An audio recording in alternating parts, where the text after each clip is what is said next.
Hello everyone. For this session, let us welcome Leonardo Ferreira. He is a pediatrician and a geneticist who is currently working as a clinical informatics fellow at Harvard Medical School and Boston Children's Hospital. I will let him introduce himself further and we will get started with the session. Leonardo. All right, good morning, everyone. Thank you for coming. As you said, I'm a physician. I work at Boston Children's. I have a background in engineering and math before medicine, and I'm currently working in developing and implementing AI and machine learning models at Boston Children's. And I've been doing that for about 10 years now. I used to be a postdoc at Johns Hopkins as well, and I did my residency at Cincinnati Children's. And so why am I doing this? So the first point is, I think, important to me. Every time that I see people talking about AI medicine, I've never seen a physician doing that. So I think it's important for us to be a part of the discussion as well, for reasons that should be clear to everybody. And we don't want Google engineers doing everything, so we want to be part of it too. And I do think this tool can become useful for our daily activities or everybody else, really. I mean, we do have to do literature reviews all the time, or at least take a look at papers all the time. And having something that is able to summarize and help us with that, I think it's quite useful. But it can be useful for everybody if you're interested about health and medicine. I'm also coming from a place of frustration. I've been to many tutorials like this, and all of them, inevitably, they run out of time. You cannot build things, and it's every time it's confusing. They ask you for API keys here and there, and it never works. So I decided to do a different thing. So hopefully it'll work. But then again, every live demo has problems. And I think it'll be also an opportunity to talk about a few things that I think are really cool about LLMs, neural networks in general. We don't have time to go through every little detail about how a transformer works and all of that, but I think we can talk a little bit about some of the important things underneath the models that we see today. And as I said, so hopefully you can go home with a working product that you can take up on yourselves and improve it and come up with different things of doing the same task. And also, of course, I'm not trying to sell anything, right? And there's no conflict of interest of any sort. This is just a guy that likes this stuff and trying to talk to other folks that have the same like interests. So as I said, I don't have time to go over transformers, neural networks, none of that, but I have a couple of plots that I always show whenever I talk about AI.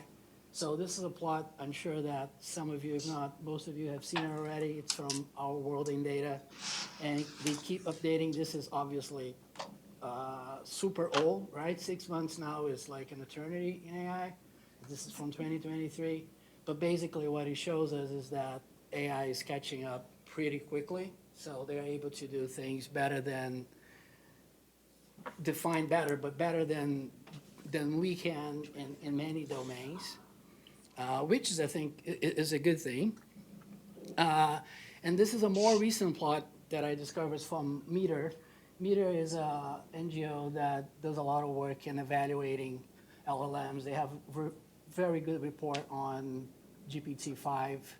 They went really in depth of how the model works, et cetera.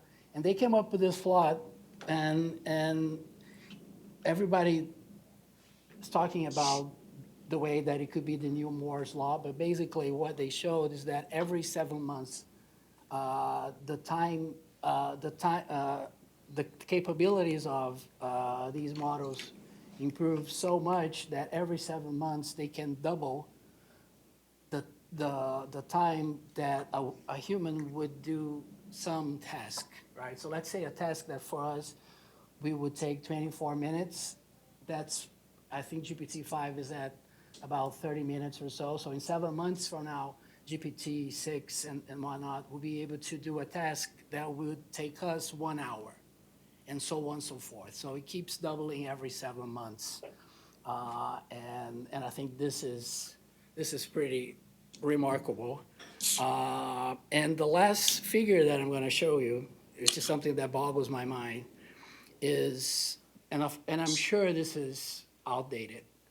So if you look for pictures about the AI, the agentic AI landscape, I'm not even talking about AI, I'm talking about agentic AI. I mean, there's a lot of stuff out there, and the reality is, we don't really know what's going on. We don't really know which framework is the best one to use.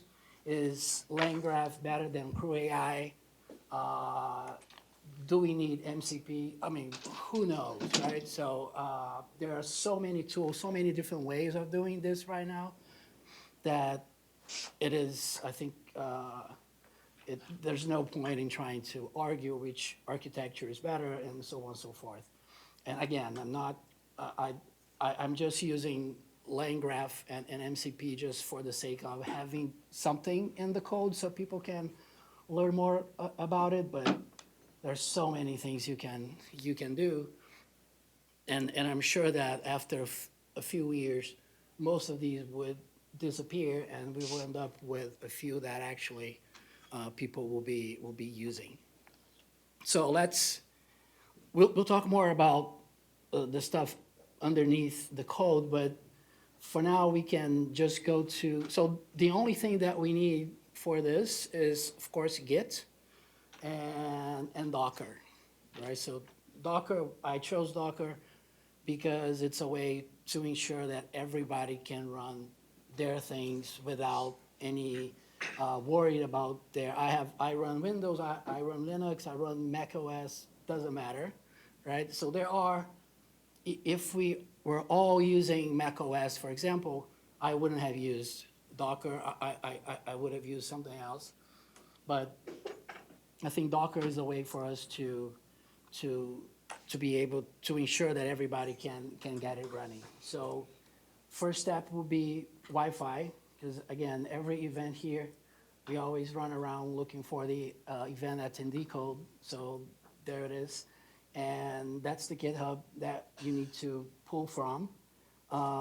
Git, if you have VS Code, also helps because you may edit some of the things in the code to tailor-made your own agents, and then Docker, and that's all there is. If you have any questions about how to get Docker, if you go to, and I'm just gonna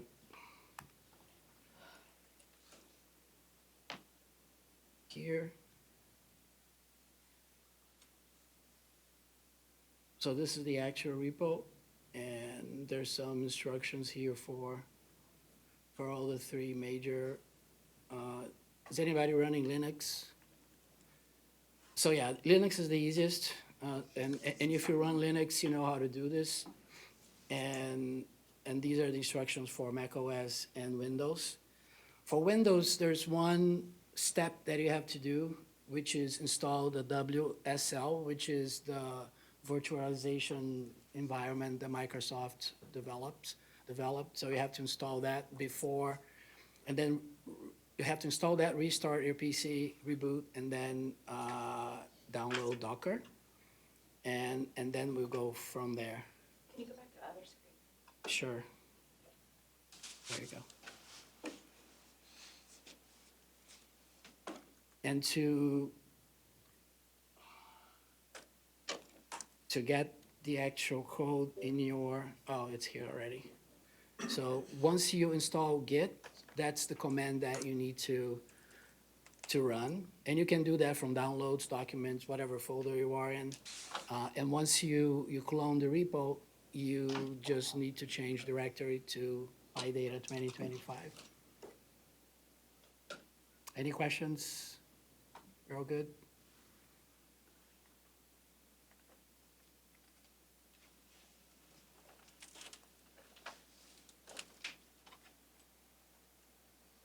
And I'm the MCP, the PubMed MCP server that I'm using that guy's MCP server. So just a little shout out to him. I have no idea who that is, but there are a few PubMed MCP servers out there. This is just one of them. And I didn't need to use MCP servers anyway because PubMed has a RESTful API that you can access directly. But again, just for the sake of having a little bit of more meat in the code. Any problems installing Git and cloning the repo? So let me know when you guys ready so we can start looking at the code.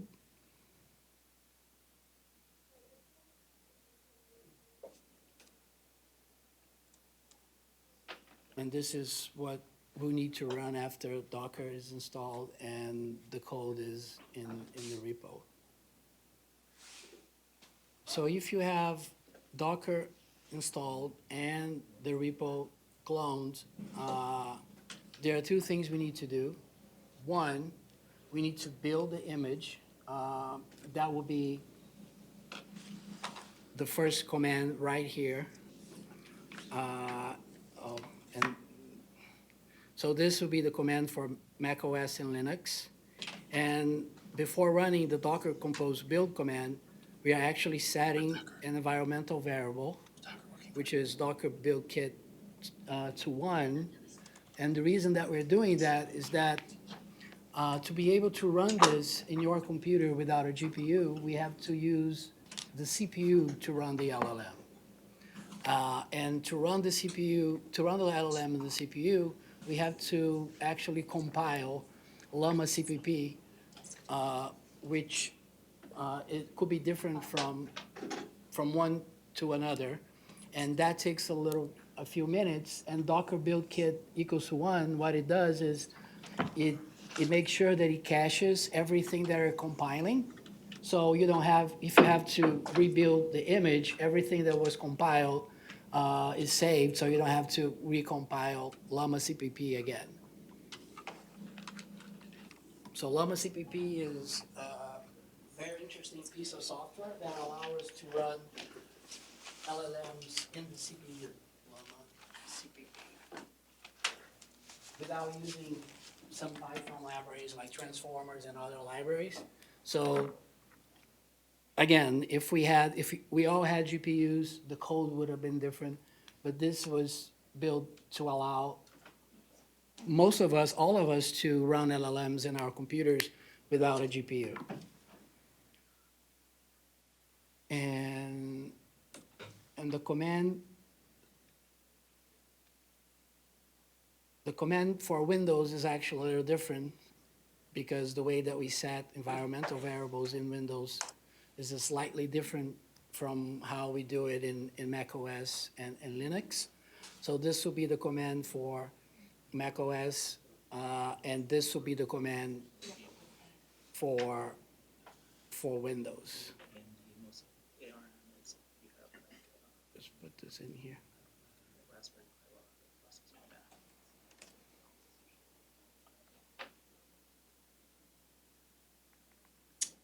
Any questions? Everything good? Yes. I'm getting an error. All right. So she had problems with Docker, but it was unrelated to this. Is anybody else with problems? Does the first step take a while? It does because it takes a while because it's actually compiling llama CPP. And the reason that it needs to compile it instead of getting just a already compiled version is because there's no already compiled version for the typical architecture that we have. And for the Linux image that we are using in our Docker container, you have to do it. It can take a few minutes, but that's why we have Docker build kit equals to 1, because we will do it only once. Because every time if you are familiar with Docker, every time that you change your code, you have to rebuild your image. And that step, in this case, will be really quickly because all the stuff that you compile, mainly Llama CPP, would have been already compiled, so you don't have to recompile it. Without that, you would have to keep doing it all the time, and of course, that is not acceptable. Yes? Which llama model are we using? So once we get it all running, actually,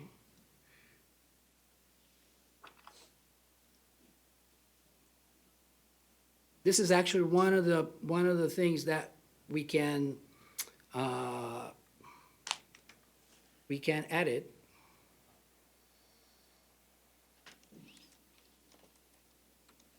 So once you have it, I think we would first try to see if it runs, but it is one of the parameters that we can change, right? So in the app.py file, you can choose the actual LLM that we are going to use. And one of my goals with this tutorial was to build something that could run in a computer with only 8 gigs of RAM, meaning that your LLM has to be a little bit small. And this, are you all guys familiar with Hugging Face? Yeah. Has anybody never heard about Hugging Face before? All right, so just Hugging Face. So this is pretty much the mecca of all models that you can find on the internet. So it's a website where people save their LLMs, and you can find pretty much anything in there. And you can download the models from their website, and it's like a must-know website.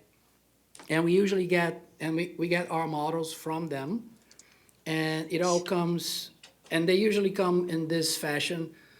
This is the name of the user, and this is the name of the model. So we'll be using Hammer 2.1. And there are many different sizes of parameters. This one is a 3 billion parameter. So for every billion parameter in your model, you should expect at least to use twice that in RAM, right? If you're thinking about a full model. So for every billion, and this is just an approximation, for every billion, you would expect about 2 gigabytes of memory, be either VRAM or RAM. Why is that? Because full models are typically, they usually use a 16-bit representation of numbers, right? And some very clever folks came up with quantization, mainly can we represent these numbers in a smaller representation, and that can go from 16 to 8-bit and to 4-bit, and believe it or not, there's even models that people can run just 1-bit representation, basically just a 0 or 1. So if you go from 16-bit to 8-bit, you divide that by 2, and if you go to 4-bit, you divide that by 4, meaning that this model here that has 3 billion parameters in 16-bit, if we are doing Q4, we are using, in terms of memory, we will be needing a much smaller amount of memory. Of course, that if you have a bigger, like a more powerful computer, you can just run the straight 16-bit model, and it will give you slightly better results. And we only need to download that once when we first run the agent as well. I mean, you could potentially,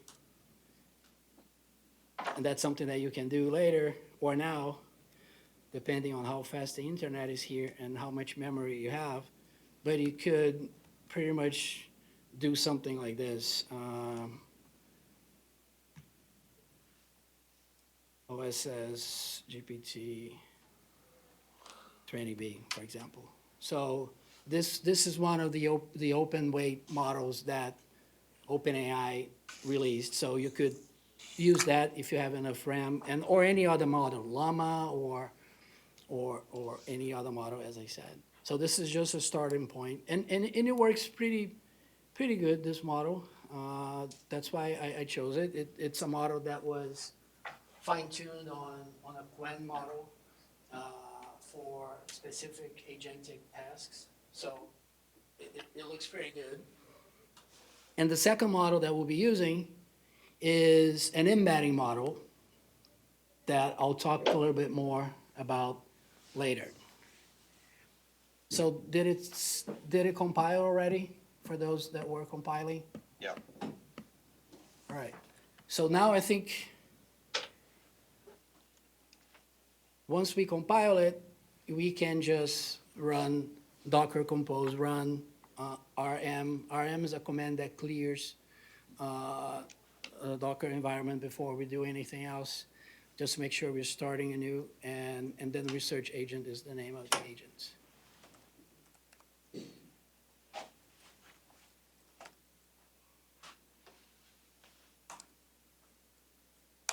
Let me see if I can.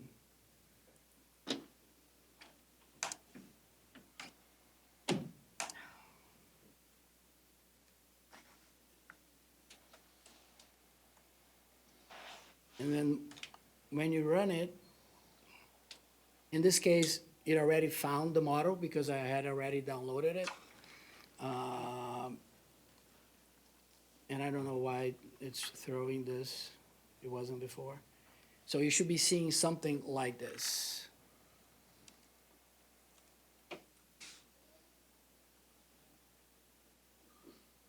Anybody here? Yep. All right, so now you type away. So the one query that I had is, for example,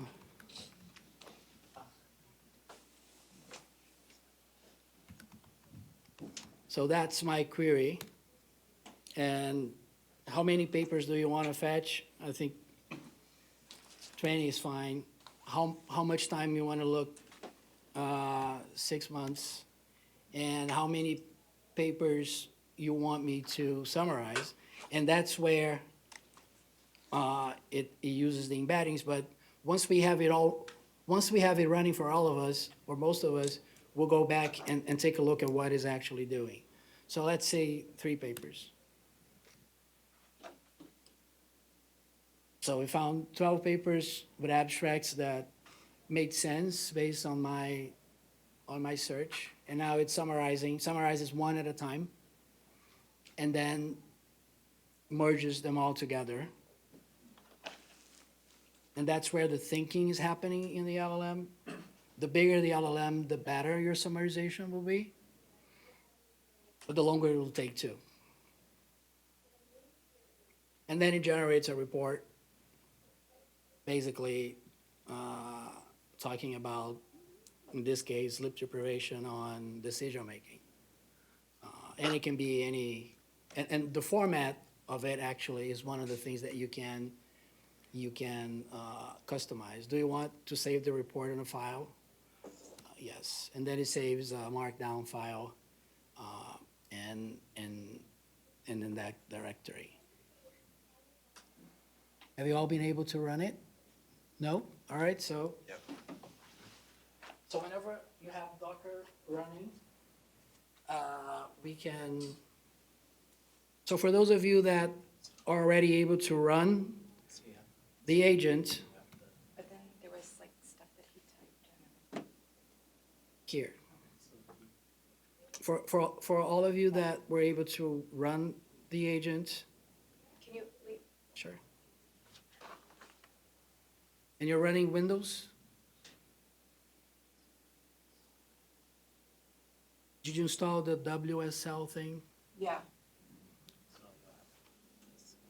Is it running in your case? Okay, so it will take a few minutes because it Okay. will compile the engine that actually runs the LLM, Okay. right? Anybody else with problems running the agent? All right, so now,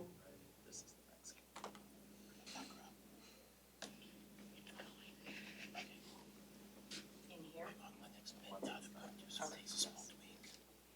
there's some commands that you can run and set some variables, but you can figure that out later.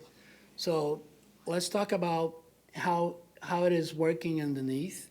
So as I told you, I chose LangGraph, which is one of the many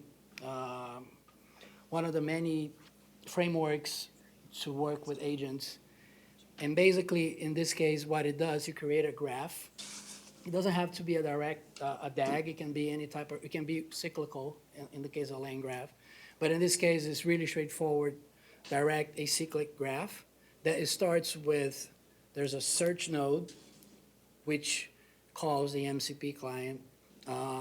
And once you have that information, you move that information to the next node, which is the filter node, that use embeddings to find the papers that are more similar to your query, and I'll talk a little bit about it in a minute. And once you find the papers that are more similar to your query, it will send that information to the LLM that you're running locally, which will summarize and later produce a report. There are a few variables that we can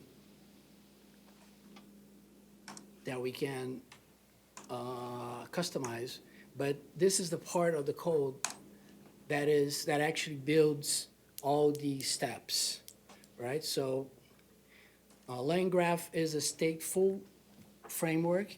What does it mean? Basically, it has memory. So every time that you hear the word stateful or stateless, it is something that has a memory or something that doesn't have a memory. So in this case, once you have that information, that state, that gets carried forward and processed by each element in your diagram, in your workflow. So we create a search node, a filter node, a mapping node, and a reduce node. And then you connect them with edges, and the information or the state, it gets moved from one box to the other. And that's how agents behave. You have to interact with the environment. In this case, you are searching for things on the internet. And once you get that payload, that information, that gets passed and processed through different nodes. You could potentially have cyclic nodes. It would be a more complicated setup, but for this task, we don't really need it. Are you still compiling? It was, he sent it out. Yep. It's not as bad. It's only needed once. And one interesting thing that I think about this little agent is the embeddings bit. Do you all understand what an embedding is? All right, so basically, this is one of many embedding models. And this is really tiny. I think this is just like 120 megabytes to download. And basically what an embedding does. So embedding is a way for the computer to understand meaning. Computers, they only understand 0 and 1s. We always have to go back to this, right? It's all binary. And there are a few things that computers do that we don't when we try to think about meaning. So first of all, computers don't understand letters or numbers or words. They only understand numbers. So everything has to be converted to a token, which is just a number, an integer.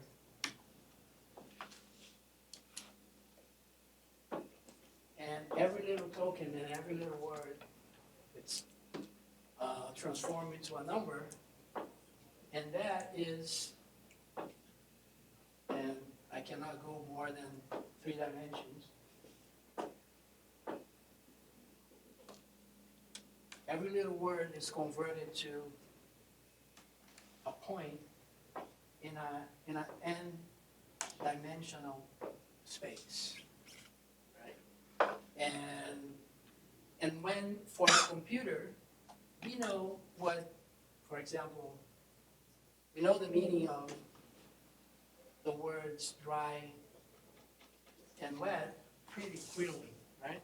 The computers don't, but the computer will probably, and I'm just making some example of, if once they project these tokens into a multi-dimensional space, they will probably end up a little bit farther from each other because they should be representing different concepts. So what the embedding model does, it takes your query and the abstract of the paper, projects it all in an embedding space, and then look for, you have your query here, what are the papers that are the closest to your query? What do you mean close to your query? Well, closer in the embedding space, right? Which can be as bigger as you want. The more dimensions, the bigger the n, you usually can have a better representation. But if it's too big as well, there's always a sweet spot.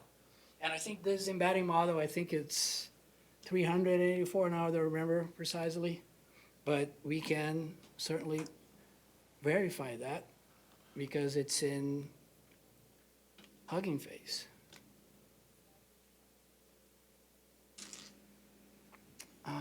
So Hugging Face. There are a few things here that are important. This is important. And I remember seeing the dimension at some point, but I think it's 384. Now I'm not sure. It's a tiny model as we would expect for 120 megabytes. But this is important. So it has an input length of 8,192.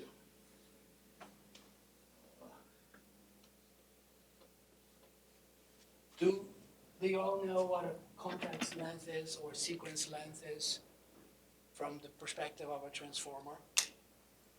So a transformer is actually, the name is pretty cool, right? Everybody that grew up in the 80s and the 90s, they always think about robots when you hear transformers. Robots in disguise. Yes. But basically what it is the whole transformer situation is related to the attention mechanism.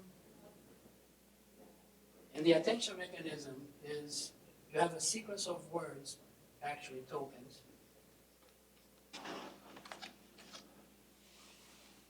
And the attention mechanism is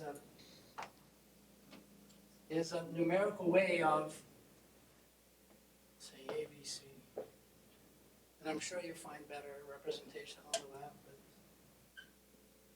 but I find it that doing things in real time is better for interest, I guess. So this is your sequence, I1, apple pie, whatever it is. So the attention mechanism tries to calculate how all these words all these tokens actually are related to each other. And vice versa, right? So it tries to calculate some form of a correlation between everybody and everybody else, right? And what happens mathematically is that at the end of the day, you end up with a matrix, and everything in your networks is matrix multiplication. And you end up with a matrix that is n by n, because for every, and this is your sequence, And of course, your sequence length in this case is 6. In that case is 8,192. And then you see, if whenever you hear context length, oh, Google now has a model with 1 million context length. They are able to figure this out. If you give 1 million tokens, it can calculate attention of everybody and everybody else. Meaning that as n increases, this matrix gets really, really, really big. And that's why RAM is so important, because you have to find a way to be able to keep that in memory to do the computations quickly. And that's why we cannot run big models at home usually, because we don't have the hardware. You need hundreds of GPUs to do that. So that is a limitation of your model, meaning that you can only pass to the embedding, this embedding model in particular, about 8,000 or so tokens. If you look at a typical PubMed abstract, it has about 250 words. And you can do some math. Some people multiply the number of words by 0.75 to get the number of tokens. But in any case, even if it were one-to-one correspondence between words and tokens, we would be far below the model capability. So we are in good space. But this is something that whenever we work with LLMs, you have to keep in the back of your mind, are we overextending the capabilities of the model? Otherwise you get garbage in, garbage out, right? So we need to make sure that whatever our use case is not going to blow the model's capability. So that is not a problem here. Well, what would you say would be overextending a model's capability that has an attention of 8,100? So if you have, say, 10,000, a sequence of 10,000, the model will truncate your input at the 8,192nd position. So everything that will come later, you would not use in the calculations. You would lose that information. Aren't most research articles longer than 8,100? I mean, how? We are using abstracts and not the full text. Okay. So the abstracts will be fine. Of course, again, if you really want to do something really, really cool and look at the whole article, Yeah. then you would need a larger embedded Yeah, model to okay. do that. Okay. So here you can change the LLM. Every time you run the agent, it will download a new one if you don't have it yet. Or you can just use that. I think what I'll do probably is I'll just use the regular without the quantization. And there are some other parameters that we can, so the LLM itself also has a context length in this case. 32,000 is pretty decent, even for summarization. Of course, if you want to summarize 100 articles, you may run into trouble with this LLM, but you can always use bigger LLMs. And so this is the limitation of a summary on the summary. So you only summarize up to 800 tokens. LLM temperature is a parameter. So I'm sure if you heard that LLMs are non-deterministic. I'm sure many of you have heard that. That's not actually true. It's pretty much deterministic. Is that of course, we don't know what's going on in ChatGPT or Claude or Gemini, because they have their own prompts, they have their own ways of generating the output. But when we are running our own LLM like this, we know exactly what's coming out of it because we control the generation, right? We control the way that the model actually produces the output. And the output is basically, I'm sure you've heard that as well, they just predict the next token. And then you have your prompt, they predict the next token, and then they feed everything back to predict the next one. Feed everything back to predict. So it takes a long time, right? Generation is costly. And there are many ways that you can go about generating the output. And one of the parameters that people use that we have no control over when we use OpenAI's or Anthropic or Google's models is temperature, for example. We are bound by their parameters. So they say, oh, it's non-deterministic because probably there's some level of randomness that they add to their model. But in our case, we can set it absolutely deterministic, or we can say, oh no, let's make it a little bit more creative, quote unquote, right? Which is not the right word, but that's how people usually talk about it. And so that's another issue of, so let me go and, oh, why is it not working?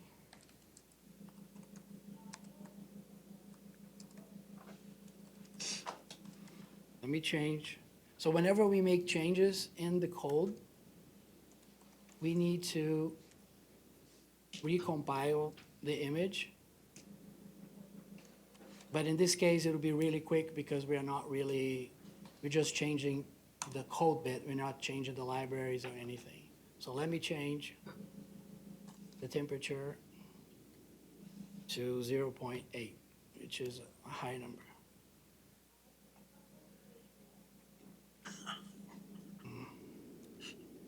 And now I would have to run this command again.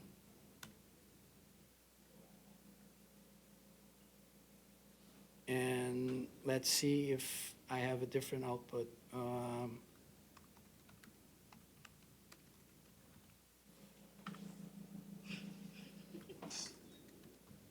That's important for physicians, but I think for everybody nowadays, right? Yes. Is the search part deterministic there? The search part, it is because we are just querying the PubMed RESTful API through the MCP. You'll always do the same thing back? Yes, yes, you would always get the same thing back, unless there are new papers that just came out.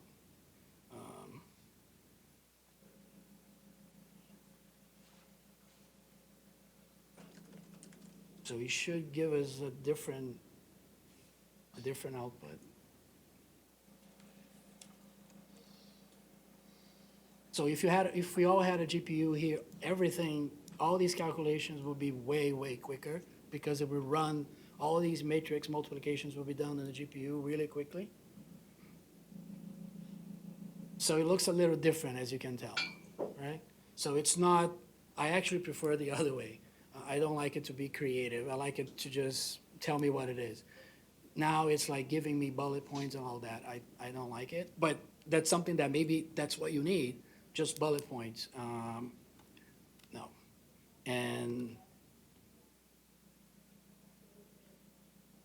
this is one of the parameters that you can set. You can change the model, you can change the embedding model. You can, so right now, the way that it's a fancy name, the way that you calculate whether a concept or a sentence is near other sentence or other concept is through cosine similarity. It's just a mathematical concept, and it's a number that varies between 0 and 1, the highest, the better. So you can, if you really want to find results, there are really semantically close to your query, you can increase that number and maybe get more robust results. And finally, you also can edit the prompt, right? So which I think you can, that's I think the fun part about LLMs, you can play with the prompts and the system prompts, right? Which we cannot do with ChatGPT or the closed models because we don't have access to their system prompts. So here you can edit your prompts and have the LLM do the analysis or the summarization any way you want. So back to a clarifying question, please. Yes, So back to dimensions of context length yeah. and embedding size. When you're doing similarity comparison, are you doing on the embedding size vector or on the Yes. context length vector? And which one No, is each? it's on the embeddings, yeah. So you take your query and the abstract, and then you project these two sentences, right, into the embedding space.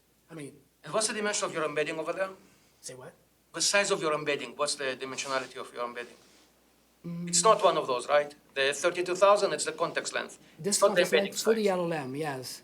I think we are using the full 8,192. There's no restriction in that. So because that comes from the embedding model, right? And all the inputs that we are passing to the embedding model are certainly smaller than 1,980 because they're just abstracts. It's not the whole paper. And abstracts are about at most 300 words. So we would not go over that. But you pass the whole abstract, and then it calculates the embeddings of the abstract and your query, and then in that embedding space, it picks the ones that are the closest. So in these parameters, you don't control the size of the embeddings. You only control the No. size of the context length. No, because the smaller, yes, you don't, yeah, you don't.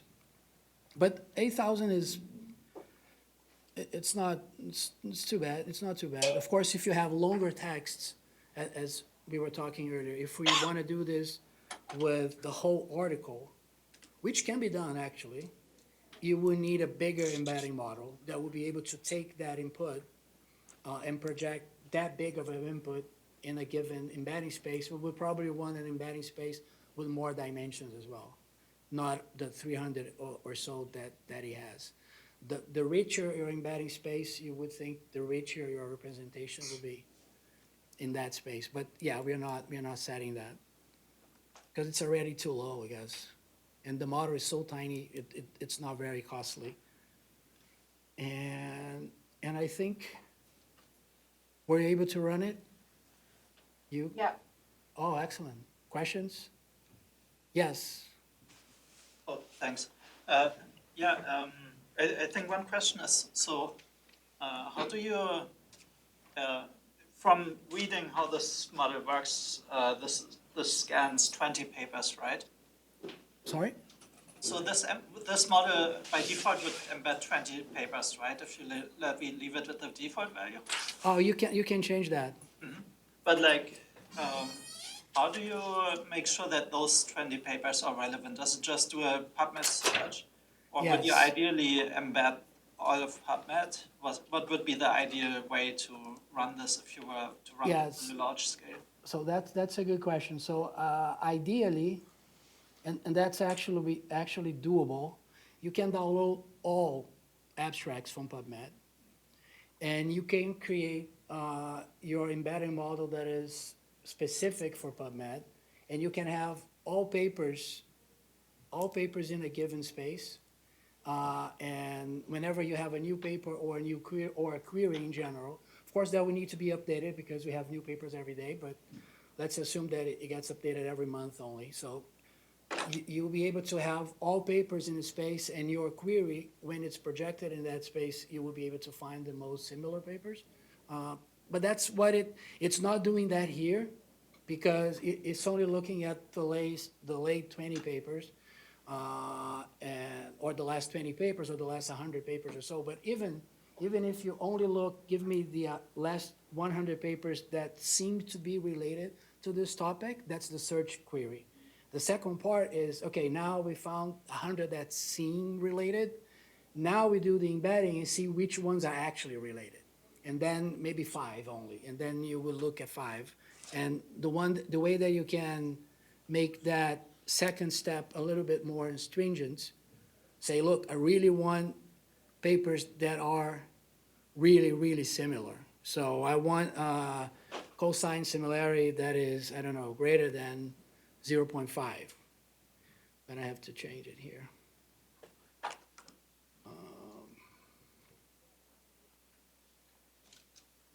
So that may make it way more restrictive, for sure.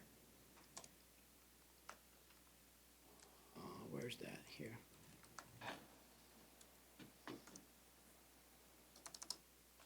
Let's make me 5.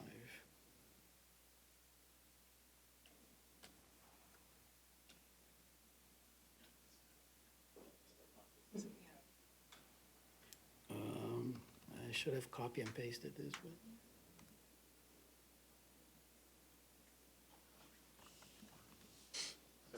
Yeah, but it's running. So the number of papers that it will fetch, it'll be the same because there's not a lot of intelligence. You're just calling the MCP, which is a fetch command in the PubMed API all the time. It doesn't matter. So let's look at 5.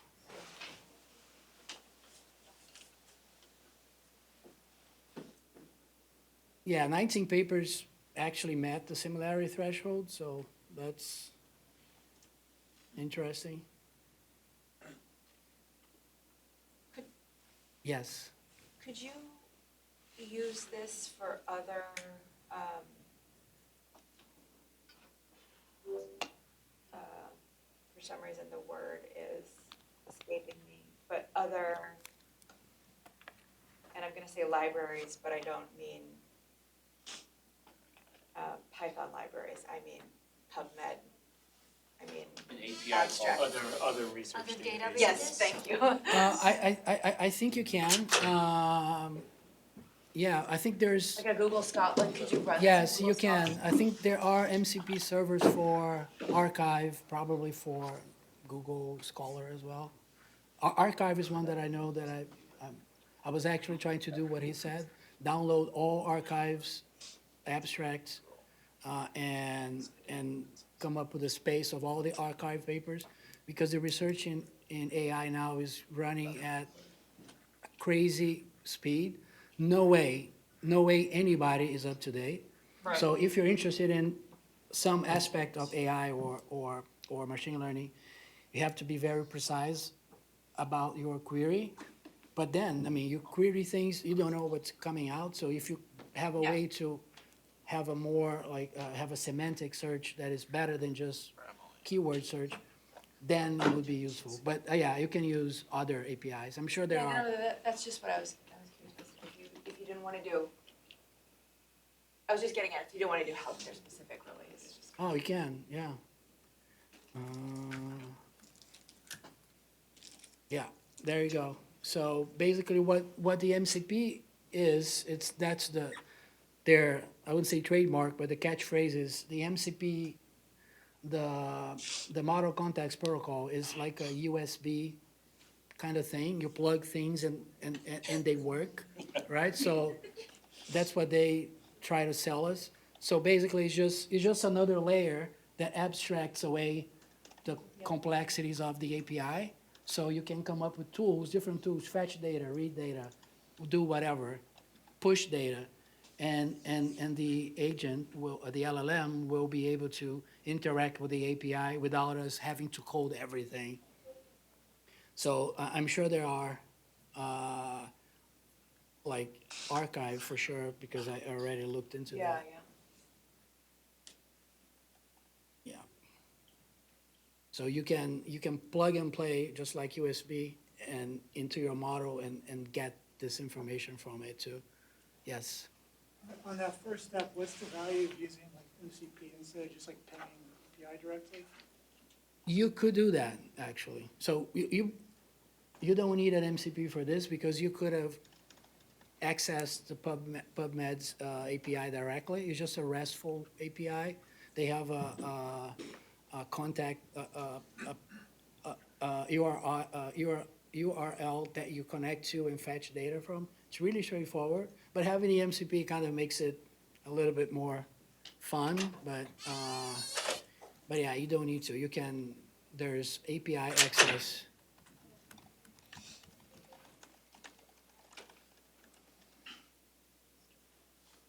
And then you can actually access a lot of stuff from the NIH directly with their REST API. You can download data if you do research in bioinformatics, or you can get data directly from it. But you can also use the MCP. It's not clear to me why. I mean, I think it makes it easier, just abstracts things away, but you can also use because this API is simple to use. Maybe if it's a more complicated API. So one thing that I'm working on is getting information out of the electronic health record. And that is really complicated. Even though they are mandated by law to make that data available, it's not easy. They use some protocols that are more complicated, HL7, FHIR, and I think people have started developing MCPs for that too. And hopefully somebody will do it, and we can get data from the EHR a little bit easier. Because in theory, I could go over into your health record, do a full analysis if I could access the data from the EHR. Apple's health thing can do that if you let it. So it can read into your electronic health record and do that for you. But they have 1,000 programmers, so it's easier for them to do. But so I think that's where I think the MCP will be useful. It just simplifies the access to the data. And have you all been able to run this? Have you looked at have you run your queries of interest? All right. Are you worried? Sometimes people run things and they're worried that, oh, I have a pain in my arm. Oh. So obviously with the vector embeddings, right, heart attack, myocardial infarction. But suppose somebody actually writes a paper where they never ever say heart attack, they only ever say myocardial infarction, right? Unless PubMed is doing, as long as PubMed search is doing exact keywords, it's never gonna make it to the big candidate list, so never make it right, okay.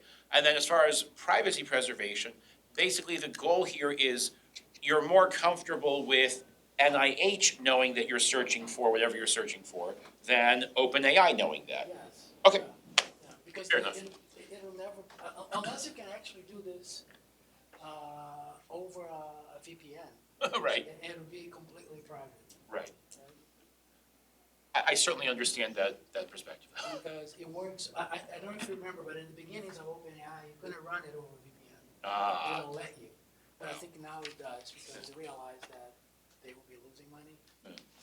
But you could actually run this through the VPN. Again, I don't own a VPN company, so, but I think you could. It's actually a good, I will add that to this. All right, any other questions? Oh, that's it, and the code is pretty straightforward. It's not something that is overly complicated. The syntax of LangGraph is a little bit daunting at first, but once it all makes sense. But as I said, the most important part, and this is all the different nodes that I talked to you about. I added one thing. So when I first developed this, I ran into trouble because there seems to be, so PubMed kind of controls how many access you can have in any given point. And if we're all using the Wi-Fi, we're all sharing the same IP. So if everybody's trying to access at the same time, could be a problem. So I added like a random like jitter time in the query, so we don't run it at the same time. Even though randomly that it could still happen, but it'll be unlikely. So you can take that off if you want to later, but I would just leave it. And these are, each or every node is just a different function. And as you can see here, the only variable that it takes is the state, right? The memory, the memory of the whole situation. That's the only thing it takes. And then and LangChain, it works out what's in the state automatically. So that's also is very useful. And this is the bit that, again, you should keep in the back of your mind. This is how you set up the system in general. You could have a node that would go back, say, if we didn't find too many queries, should we do something else? I mean, I could have done that. And I think this is it. I think I'm glad that it worked out.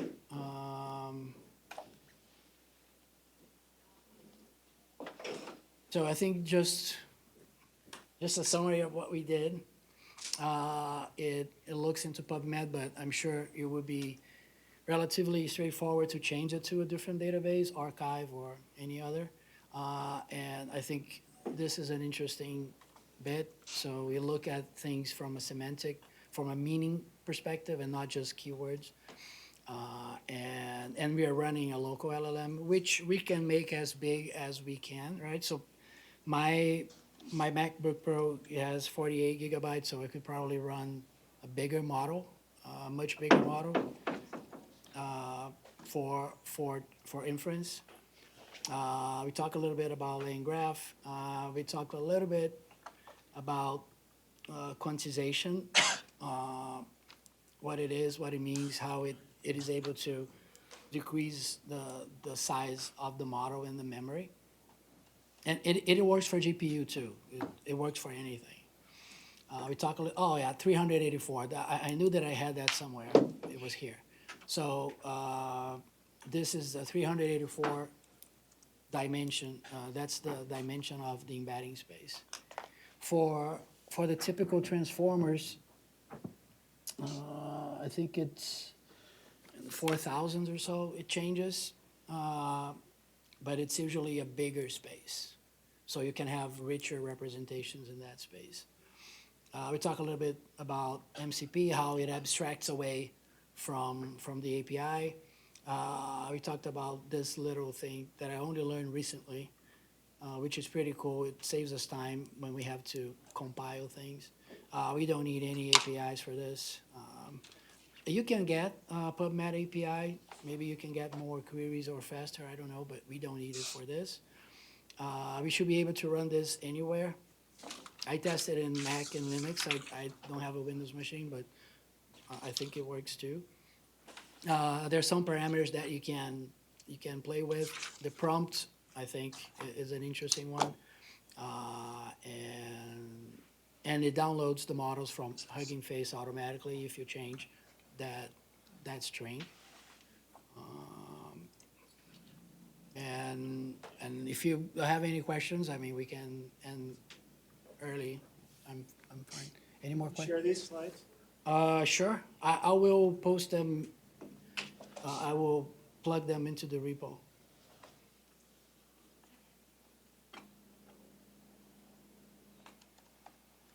And yeah, and I did use Cloud Code to help me with that. Does anybody else use Cloud Code here or any? Yeah, it is just incredible, right? Something that would take me a week, you can do in a few. It's amazing if you use it. I'm worried with people that never learn how to code and using that because they won't learn it. Right? They won't, and there's evidence. There are a few papers already showing de-skilling in AI, in medicine actually. So there's a paper that showed GI docs that do the scopes. They're unlearning things because they are using the automatic things that the model gives it to them. And program, I mean, so that it is a problem if you rely too much on something when you're learning, right? And I think the important thing about Cloud Code and all that, you have to know what you're doing. Because if you don't know how things work underneath. Yeah. Just like whenever I ask questions about medicine to ChatGPT, I know when it's bullshitting me because I know I am the SME, right? Or I should be. But if people ask about medical things and they don't know about it, sometimes they get it right, but sometimes, even Cloud Code, sometimes they make stupid decisions. Said, no, you shouldn't do that because it'll break this. And oh yeah, this is such an amazing idea. Right? Yes. Yeah, on that note, I was curious how you balance like the idea of like similarity and embeddings with like trust in like a paper and like how good it is. Because a paper could be very relevant to the query, but like like an impact factor is it's kind of a proxy, but it's not, quite it. So Yeah. it's definitely like the hardest part of this whole architecture, Oh, for right? sure, absolutely. There's no way for us to control that. I mean, you could in theory come up with a list of journals that you would only fetch papers Right. from, That makes sense. but that doesn't mean anything. I mean, it's a little bit more signal, right? It adds a little bit of signal, but there are papers that are retracted from the New England Journal of Medicine anyway. I think it's rare, but I'm sure there are. But yeah, that's a very good point. That's a very good point. Yes. Yeah, question. Are- You're obviously, quite an outlier on the AI side, for a medical person.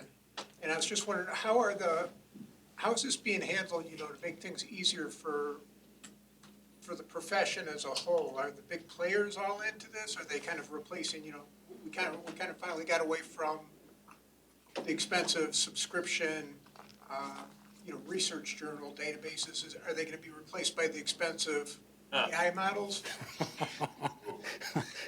Well, that's a very good question. And I actually submitted two proposals, one for a talk that I was going to talk a little bit about this, and another for the tutorial. They went with the tutorial. It's fine. But I think that's a very good question. And the one thing that I always tell people that I like about, we call small language models, right? The open weight models, is that you can do things on your own, right? And I think that's quite powerful. Of course, there's a learning curve about how to actually get that done, but again, I'm sure there will be companies that will be doing that for people using these smaller models instead of us paying for expensive subscriptions. But maybe this is something that all the journals should be worried, right? The moment you can do that on your own, you may not need them as much. Because if you have something like this that is more robust than what it is now, but it can at least give you a list of papers that are more targeted to what you want to know about, it's easier to try and find a few papers for free or in the library than try to find a lot of papers, right? So maybe this will help as well. But that's a very good question. Have you done any testing or anything? I just by looking at the outputs and it looks fine. It makes sense. And since this is not, so smaller models, they don't have a lot of knowledge, right? Just because they don't have enough weight to carry enough knowledge in them. So if the output that it's giving me kind of makes sense from a medical perspective, I'm reassured that it is doing a good job in summarizing the abstracts. Even though, as he said, I have no way of knowing if that abstract makes sense or not, or if the study was well conducted, if the experiment was good. But this is just, I think, a first step to at least maybe help us finding a few papers instead of not knowing where to start. And this is something that can be implemented, like also give me the actual PubMed IDs or the actual reference of these papers so I can go back and look at them individually. So we won't take away our critical reasoning ability, but and that's what I think Cloud Code, all these tools help. It help us go through the things that we don't want to work on, like, oh, build me a UI. I mean, oh, this boring stuff. I want maybe the thinking part, you do it yourself, but all the boring stuff, downloading data, putting into a pandas data frame, cleaning this, it can do that for you, which are things that we all know how to do or a little better. But the thinking part, I think we should be doing because it can, right? The computer is the most stupid machine that we have. It only does what we ask it to do, right? So we always have keep that in the back of, even LLMs. If you ask the wrong question, it'll give you the wrong answer, because it cannot read your mind. Even though sometimes, again, it gave me stupid remarks, but it also pointed out really clever things, cloud code, I mean. So it's not perfect, but yeah. All right, Oh, just a real quick question.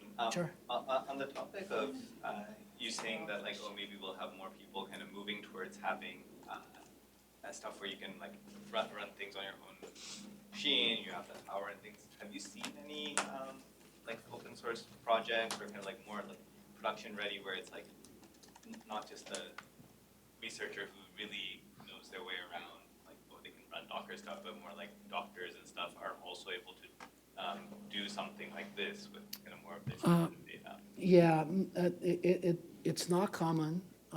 So it's usually people in clinical informatics that knows how to do this in the medical realm, right?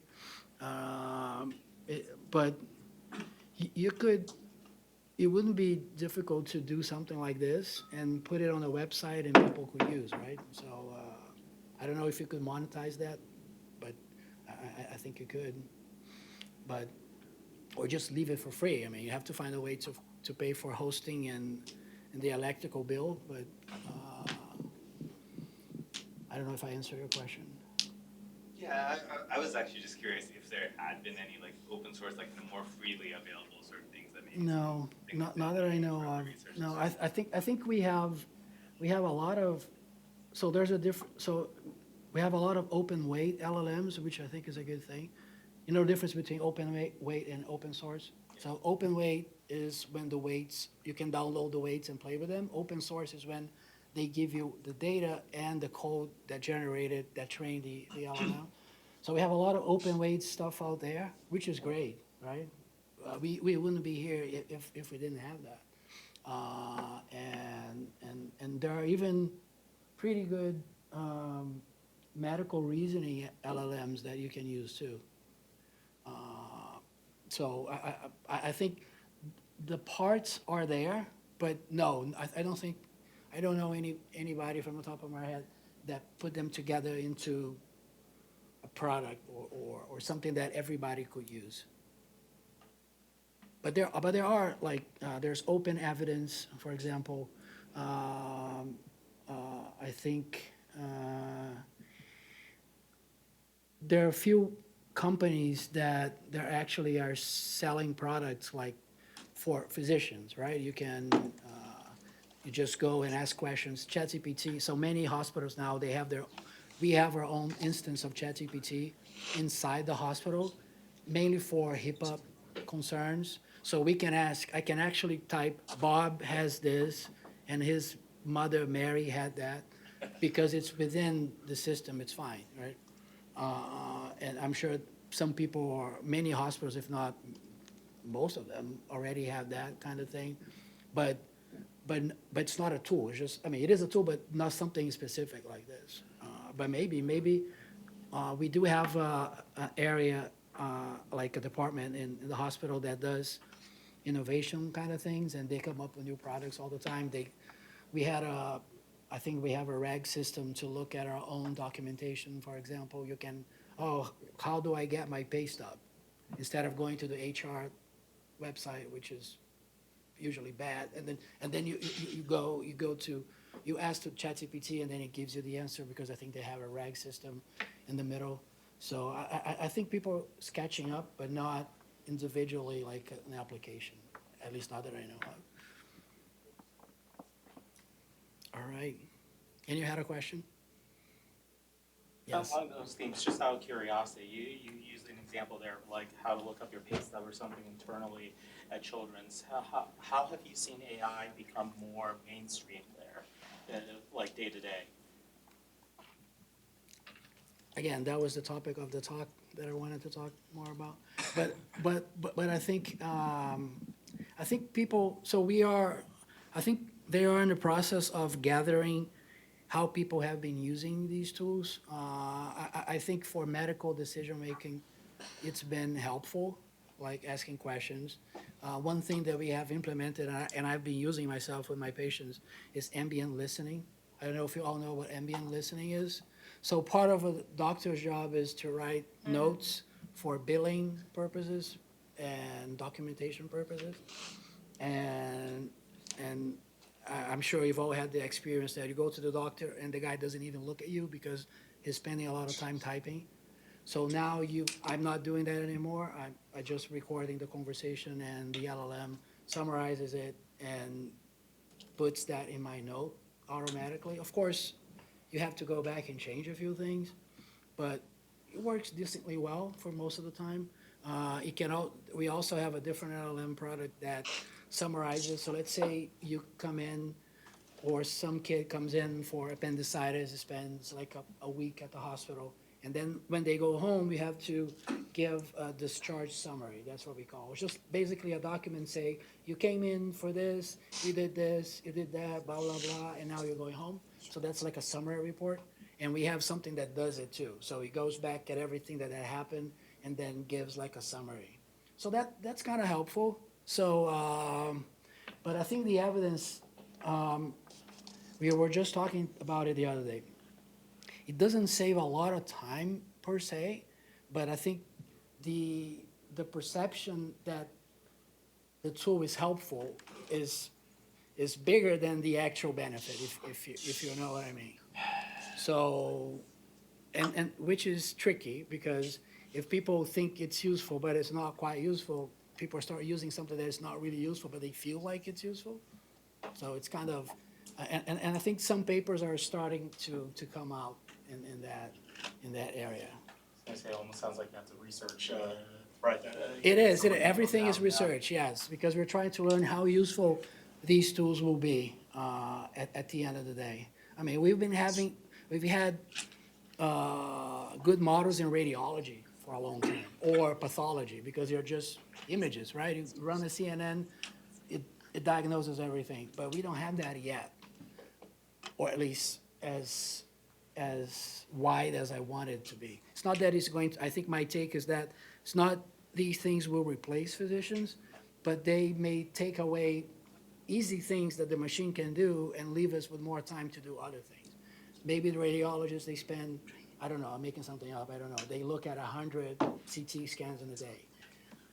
Maybe if 80 are normal, they could be spending more time on the 20 that are actually problematic, because if they have to go through all 100, they may miss something because they're so busy and so on and so forth. So that's my take, where this will be used in medicine.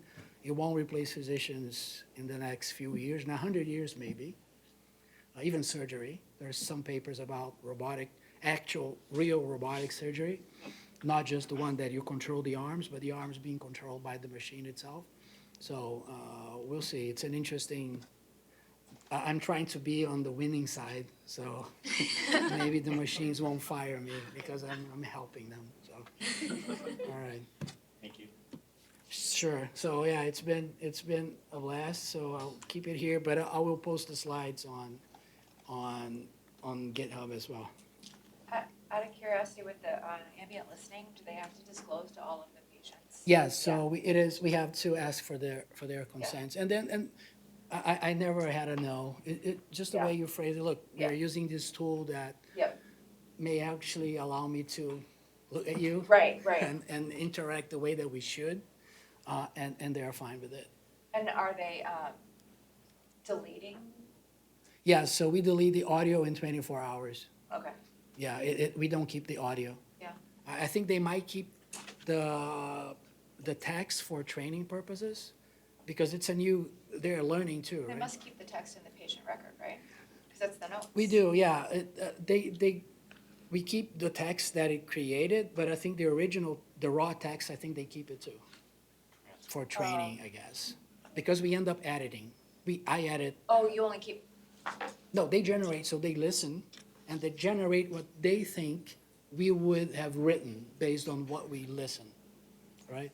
So it's not 100% perfect. Maybe they add details. Oh, she played with the dog. I don't care, right? Okay, so you're saying you keep They keep the edited version in the patient record and then Yes. keep the original transcript.